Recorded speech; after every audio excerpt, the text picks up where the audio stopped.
there and welcome to the Summon, the African Summon, where we connect you to Africa and African culture.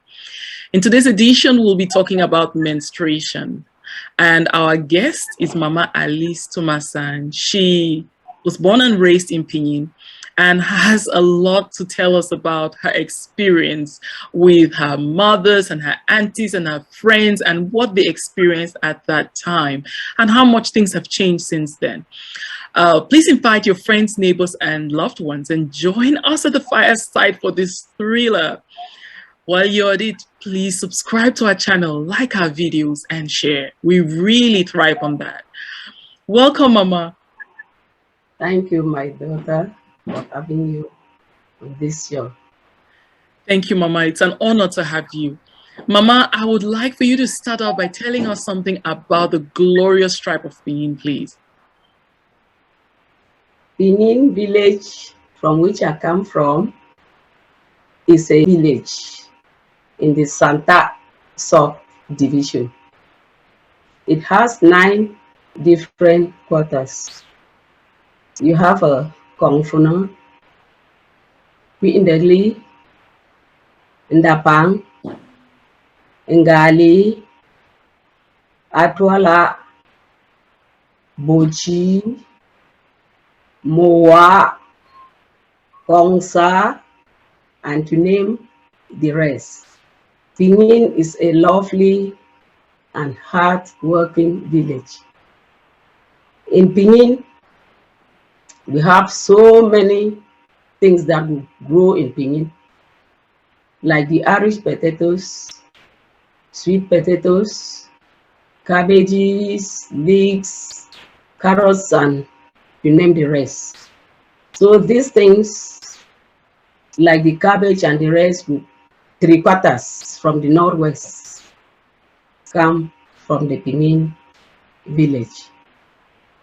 Pinyin village has a paramount chief and some other sub-chiefs in the quarters that I've named. We have a yearly and annual dance, which we call a letter. This letter comes once a year. And when this letter comes, we dress in our traditional way, as you can see. Then the men with big Bamenda clothes, we will dance. All the Pinyin people, those living abroad and all over, around and even well-wishers would like to follow the Pinyin people for this festival. It's a wonderful festival. Our chief would be crowned, seated with the kingmakers around while you dance to your tune. Then another dance is the bottle dance. You can name people like Lipipson and so on. So Pinyin is such a lovely village. Then our main food is the achu. When we have things like the death celebration, marriages, or any important occasion, achu is the main food. We have foods like fufu corn and all the like. Then the achu and the sweet potatoes. We use our sweet potatoes when we boil them, we slice them in pieces. During the dry season, we dry them because it's something that you can preserve. So much so that they have given the name to the potatoes, Pinyin biscuits. When we dry them, you can keep them as long as you can. If your child comes and is going to school, you give him Pinyin biscuits. You are even going to the farm, you don't have food, you just take the dry. It takes a few, put, drink, and drink water. Wow, Mama, that is so intriguing. Thank you very much. I didn't know about the different quarters in Pinyin. You just educated me. Thank you very much, Mama. Thank you. So let's get into it, Mama. I was like taking my shower and I noticed that I was having this blood coming out and I did not know what happened to me, Mama. I have not I have not cut myself. Nothing has happened. I've not done anything wrong, Mama. But I'm having this blood. Mama, help me. I don't know what is going on with me. My daughter, I'm happy that you've come to me. It's not a wound, it's nature. When you start seeing these signs, you know that you are already matured. No girl can deliver without seeing her menses. So my daughter, as you've started seeing your menses like that, you should be very, very, very careful. Because if you play around with men, you will be pregnant. You don't go out and sleep with men, you will be pregnant. So you should be very careful. So come, go and have a bath. Let me show you what to do to take care of yourself. So, Mama, you mentioned a word menses. What is it? What is this menses, and what am I supposed to do now? This menses is a monthly period for women. It comes every month. As you started seeing it like this, every month it has to come. And when it comes like that, you should try to protect it, as I have told you. It's no crime, it's nature. Any woman must see this blood, because if you don't see it, you will not even produce. You've not taken it out, you've come to tell me. So my daughter, this is what you should do. Mama, so growing up, how did women take care of themselves? What are they supposed to do? In fact, before we go to the growing up, what to take care of yourself? How do you take care of yourself? How should I take care of myself now when I see my period? What are some Yeah, of the things I should do to take care of myself? when you see your period, you have to get yourself, you pat yourself. And when you pat yourself, if you are going to school or you are going somewhere that you have to stay, you get some along with you. You just wrap them in something and put in your bag. And Okay, like when you go, yeah, when you feel that you are wet, you go and you change.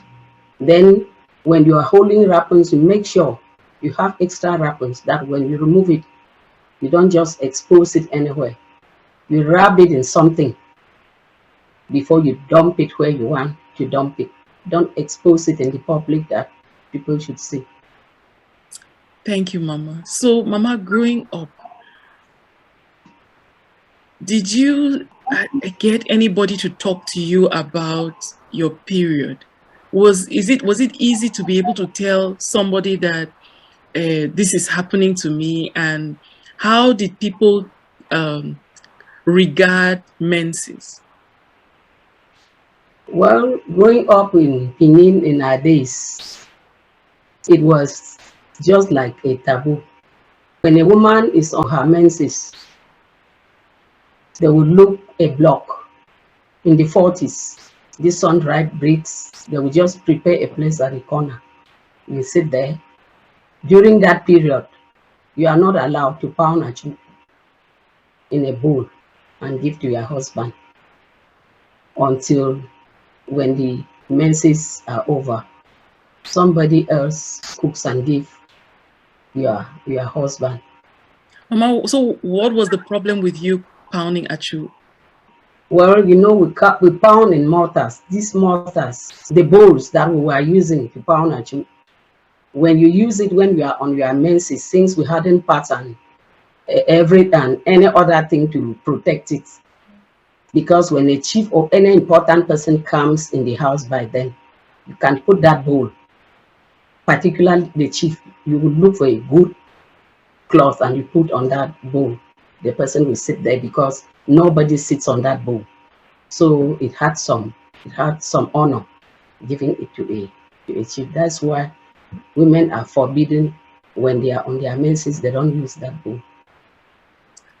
Wow, so they are given a sun-dried brick to sit on. Is that where they sit on the whole day, or how do they? So you're not allowed to cook. You are Well, given this. you can move along, but you don't have any other chair to sit on it being afraid that you can miss the chair. You know, with the sun dry, it absorbs everything when you sit there like that. Mm. Yeah, and it should be at a corner that people are not seeing. Then further, as we were growing in the 60s, that I could at least know something. In the early 50s, I saw my elder sisters, when they see theirs, they will cut pieces and use. So when my own turn came, I also did same. You will cut pieces, not minding the type of pieces. And the wrap that you make on the bed or it has fallen anywhere, you will just hidely take it, cut it in pieces and use. Mama, so what you're saying is that nobody talked to you or your sisters or the girls in that time. The conversation about menstruation was not a conversation to be had. We were so shy, so much so that you thought that if you go and you are telling your parents that I've seen this thing, they would think that you have started running after men. So when you see it with that fear, you are just finding a way to do it by yourself. You copy exactly what, when you were growing, you saw people doing. Doing. Okay, which means that were the mothers at that time not even saying that? Were they not thinking that, okay, I have a daughter. There's going to be a time when she's going to have this thing. Let me look out. If I see that she's acting funny, maybe that thing has started. Let me talk to her. So you're saying the girls at that time, their mothers would not even sit them down. Your friends did not tell you that their mothers were talking to them, their aunties were talking to them, or anybody was talking to them about menses? Well, we didn't have education on menses. Things which were very important, they were looking it as child to tell a child that do this, do this. That's why I say we just copied what we grew up seeing others, the elder ones doing. We had we hadn't any education on it. So, what challenges did the girls face? What were the challenges they faced in this kind of environment? What were the problems they were facing with not being able to get information or knowing what to do? Well, like the girls in the 60s, as I earlier said, that I was growing. If you go to school and it happens that it has come the way where you were seated, you will just find yourselves seated on the bench. When your friends go out to play, you cannot even get up to associate with them. You will just sit as if you are sick. At times they will say, Bo, come and let's go and play. You just say, I'm not feeling fine. You are afraid that you can get up, maybe, and if boys see your dress, which has been missed, they will be mocking at you. So when the period comes, you feel very unhappy. You try to isolate yourself from other. At times, you even be afraid to go to school.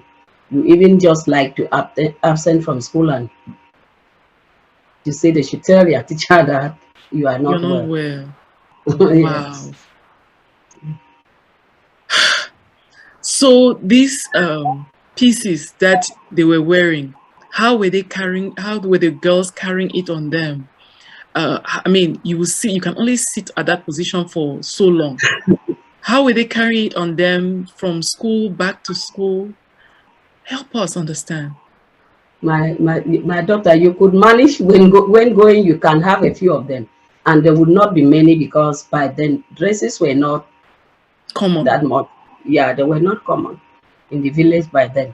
The few that you take, you can manage. If you can change it and pat yourself just once, you manage and come back.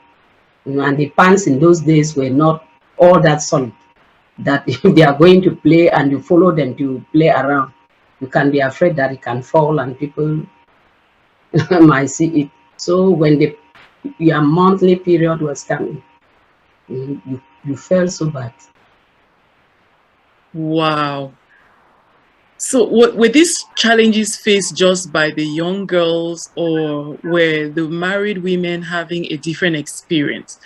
When they got married, did they did the other ladies, before a girl got married, did the other ladies sit her down to ask, to tell her something about how to handle herself with her period in her marital home, what to do, you know, whether was there more support on providing what was needed to care for herself, or how did they manage it?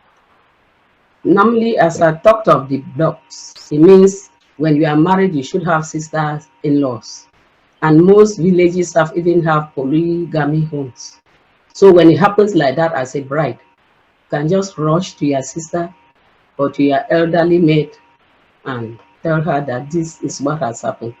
That's where they will arrange a place at the corner, as I'm telling you, in the 40s, as I earlier said. Well, but even in polygamy, so imagine that the lady is, she's the first woman. How does she, there's no other woman for her to run to.